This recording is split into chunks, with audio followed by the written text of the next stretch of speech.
नमस्कार, आप सभी का स्वागत करता हूं अपने YouTube चैनल सुरेंद्र सिंह बोरा में। साथियों, bridge course versus diploma holders supreme court याचिका को लेकर के या जो है कि ब्रिज कोर्स के अगेंस्ट दो डिप्लोमा होल्डर्स जा रहे हैं, उनके लिए मैंने एक वीडियो अपने YouTube चैनल पे डाला हुआ था, बनाया हुआ था। वो वीडियो काफ़ी ऑथेंटिक भी है और काफ़ी वैल्यूएबल वीडियो भी है। जैसा कि आप लोगों को मालूम है कि जितने भी डिप्लोमा होल्डर्स हैं वो पूरी तरीके से प्राइमरी में एलिजिबल हैं। अगर एलिजिबल नहीं है तो वो कौन नहीं है? बीएड वाले नहीं है। ठीक है। अब एक सवाल आता है कि ब्रिज कोर्स जिन लोगों ने कर रखा है वो भी जो है बीएड ही है, तो यानी कि कहने का मतलब है कि वो जो है कि एनसीटी के गाइडलाइन पर नहीं है, कि जो एनसीटी द्वारा डिसाइड क्वालिफिकेशन है उस गाइडलाइन में नहीं है। तो ये बढ़िया सा क्वेश्चन मेरे पास आया है कि बीएड ब्रिज कोर्स वैलिड नहीं है। बहुत अच्छा क्वेश्चन करा कि बीएड ब्रिज कोर्स वैलिड नहीं है। ये जिस भी साथी ने सवाल किया है उसको थोड़ा सा मैं आप लोगों को बता देता हूं कि बीएड ब्रिज कोर्स वैलिड नहीं है। जब बीएड ही वैलिड नहीं है तो बीएड ब्रिज कोर्स वैलिड कहां से हो जाएगा? तो सबसे पहले जो बीएड ब्रिज कोर्स का प्रावधान था वो कब था? एनसीटी का गजट नोटिफिकेशन 28 जून 2018, उसमें प्रावधान था कि नियुक्ति के 2 साल के भीतर, नियुक्ति के 2 साल के भीतर आप लोगों को, नियुक्ति के बाद 2 साल के भीतर आपको एनसीटी से मान्यता प्राप्त ब्रिज कोर्स करना होगा। ये कब कहा गया? एनसीटी के गजट नोटिफिकेशन 28 जून 2018 में, जिसको सुप्रीम कोर्ट ने क्वेश कर दिया, यानी कि बीएड प्राइमरी से बाहर हो गया। यही तो है ना, सारे डिप्लोमा वालों को बता रहा हूं, यही आप लोग, ये क्या है? ये चीजें किसके? बीएड के अगेंस्ट है कि नहीं? बीएड के अगेंस्ट है। यानी कि जो क्वेश हुआ है वो गजट हुआ है एनसीटी का 2018 का गजट। कब का गजट? 2018 का। हुआ है कि नहीं हुआ है? हुआ है। किसने किया है? माननीय सर्वोच्च न्यायालय ने। कब किया है? 11 अगस्त 2023 को Devesh Sharma versus union of India वाले केस में किया है कि नहीं किया है? किया है। अब आप लोगों को मैं बताता हूं कि उसके बाद उस केस में यह भी कहा गया है कि भारत में किसी भी राज्य में ब्रिज कोर्स जैसा कोई भी एनसीटी का पाठ्यक्रम नहीं है। कहा है कि नहीं कहा है? कहा है। कहा है? कहा है। तो फिर 8 अप्रैल 2024 को माननीय सर्वोच्च न्यायालय की तरफ से एक आदेश पारित होता है उन लोगों के लिए जिन बीएड प्रशिक्षितों की नियुक्ति 11 अगस्त 2023 के फैसले से पहले प्राइमरी में हो गई है, तो उनको जो है कि एनसीटी क्या कराएगी? 6 महीने का ब्रिज कोर्स कराएगी कि नहीं कराएगी? कराएगी। ये भी आप लोगों की समझ में आ गया? बिल्कुल। अब यानी कि कुल मिलाकर के अगेंस्ट किसके गया? ब्रिज कोर्स वाले या बीएड वाले जो है कि प्राइमरी में वैलिड नहीं है नहीं है ना? बिल्कुल, क्योंकि एनसीटी का गजट नोटिफिकेशन 28 जून 2018 क्वेश हो गया है। अब जो है उसके बाद आप लोगों ने देखा होगा एनसीटी का नोटिफिकेशन आता है 7 अप्रैल 2025 को उन शिक्षकों के लिए जो बीएड हैं और प्राइमरी में 11 अगस्त 2023 से पहले ज्वाइनिंग है, तो उन लोगों को क्या करना होगा? Bridge course. तो ब्रिज कोर्स की फीस कितनी होगी? 25,000। रजिस्ट्रेशन के लिए 25,000 होगी कि नहीं होगी? ये कहा है नहीं कहा है? कहा है। तो अब आप लोगों को बता देता हूं कि जो एनसीटी का गजट नोटिफिकेशन 2018 है, तो उसमें जितने भी बीएड वाले प्राइमरी में नियुक्त हुए हैं उनमें अधिकतर लोगों ने ब्रिज कोर्स प्रशिक्षण प्राइवेट स्कूलों में रहते हुए 31 मार्च 2019 से पहले पूरा किया है कि नहीं किया है? किया है। तो वो लोग कहां गए हैं? अपने अपने राज्यों के हाई कोर्ट में। आप लोगों को मालूम है ब्रिज कोर्स प्रशिक्षण का शुल्क कितना रखा है? 25,000। और उन लोगों से क्या लिया जा रहा था, एक एफिडेविट। एफिडेविट क्यों लिया जा रहा है, उसमें लिखवाया जा रहा है कि वो लोग जो है कि अनट्रेंड हैं। क्या है, अनट्रेंड है, जबकि वो लोग जो है अनट्रेंड नहीं है।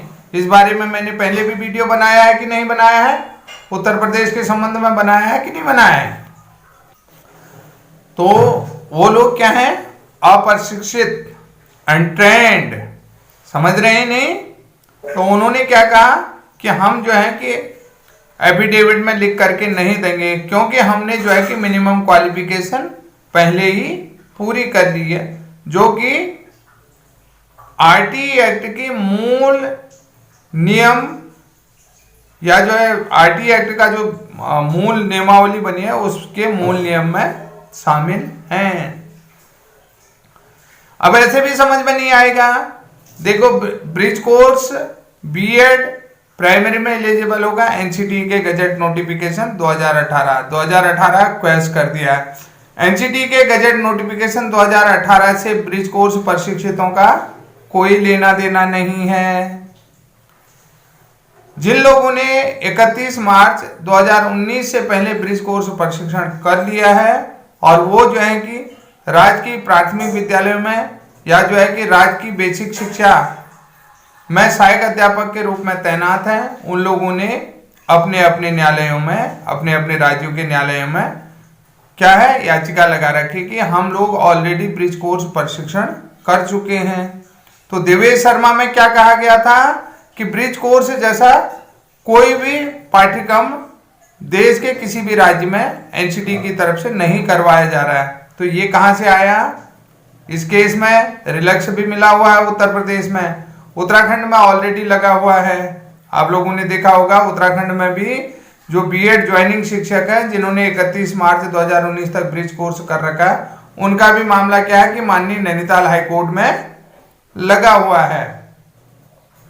और वो लोग भी क्या है कि हमारे केस को देख रहे हैं।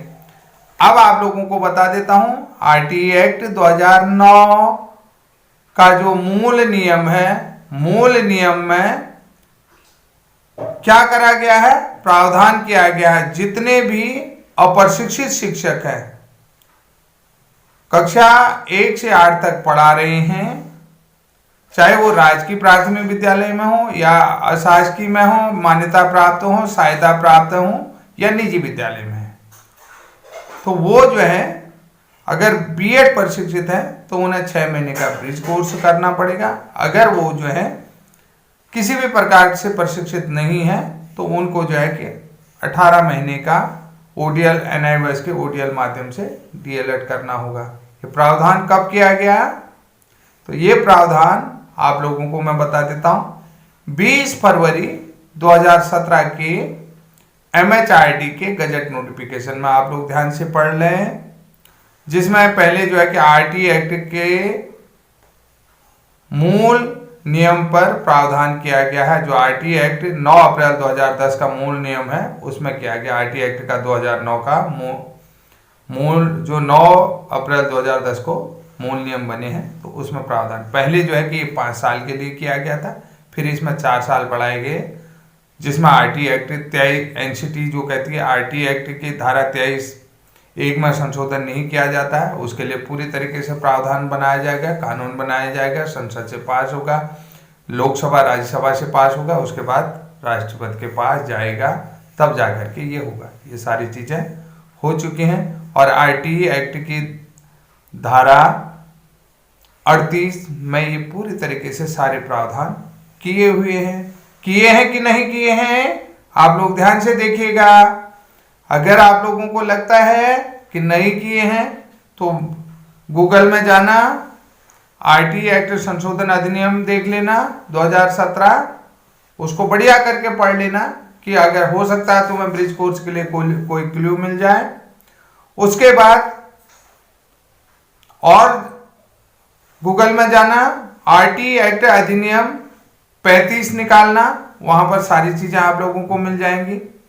9 अप्रैल 2010 आरटीई एक्ट अधिनियम निकालना, उसमें ये सारी चीजें आपको मिल जाएंगी, जिसमें 23(1) सेक्शन है, सारी चीजें आप लोगों को मिल जाएंगी। इतनी हेल्प मैं आप लोगों की कर सकता हूं।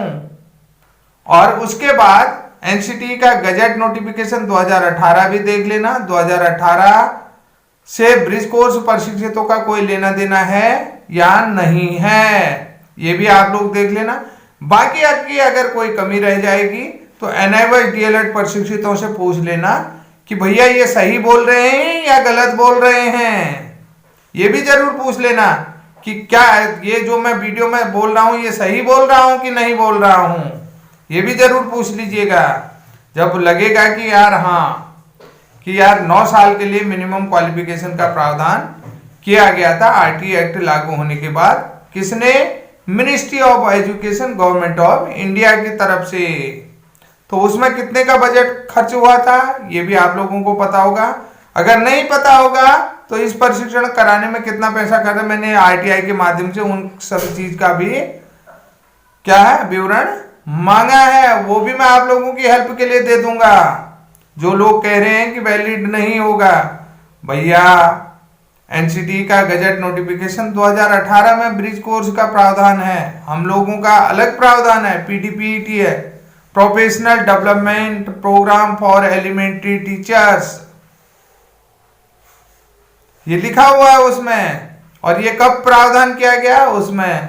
और रही सही कमी कि जो एनसीटी का अधिनियम है, राष्ट्रीय अध्यापक शिक्षा परिषद का अधिनियम 1993 भी बढ़िया करके पढ़ लेना, वहां भी आपको बहुत सारी जानकारियां मिल जाएंगी। एनसीटी की पावर क्या होती है, एनसीटी का क्लॉज क्या होता है, एनसीटी का रूल 29 क्या होता है, उसके बाद जो है क्या एनसीटी जो है कि कौन कौन से पाठ्यक्रम को कैसे बनाती है, ये भी आप लोगों को मिल जाएगा। ठीक है, हो सकता है मेरी जानकारी से आप संतुष्ट हो गए होंगे। अगर नहीं होंगे तो व्यक्तिगत मेरे से फोन कर लीजिएगा, मैं आपकी और मदद कर सकता हूं, जितनी मदद कहोगे उतनी मदद कर सकता हूं। और उन ठेकेदारों की भी मदद कर सकता हूं जो उत्तराखंड के बच्चों को एमपी से डीएलएड करवा रहे हैं, हरियाणा से डीएलएड करा रहे हैं, या जो है कि हिमाचल से करवा रहे हैं, या कुछ आप जो है कि उत्तर प्रदेश से भी करवाने लग गए हैं, उन ठेकेदारों के भी। क्योंकि आप सभी लोगों को मालूम है 26 के बाद डीएलएड पूरी तरीके से देश में बंद हो जाएगा। बंद हो जाएगा कि नहीं हो जाएगा? क्योंकि न्यू एजुकेशन पॉलिसी में आईटीईपी का प्रवेश उत्तराखंड में शुरू हो गए हैं कि नहीं हो गए हैं? आप लोगों ने सारी चीजें देख ली होंगी। जो नेशनल टेस्टिंग एजेंसी है तो उस एजेंसी का भी आपने पूरा विवरण पढ़ लिया होगा, अगर नहीं पढ़ा होगा तो पढ़ लीजिएगा। ये सारी चीजें आप लोगों की जानकारी के लिए हैं। बहुत बेहतर ढंग से आप लोगों को मैं समझा रहा हूं, इससे बेहतर ढंग से मैं नहीं समझा सकता हूं, क्योंकि आपको उलझना है तो उलझिए। और जिसके पास पैसे हैं तो वो लोग आराम से कुछ भी कर सकते हैं।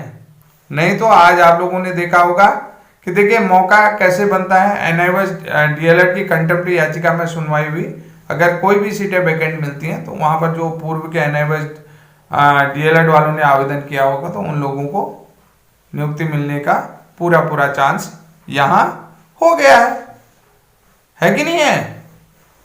और रही बात, एक चीज और बता देता हूं, एनआईवाई डीएलएड का केस किसने लड़ा?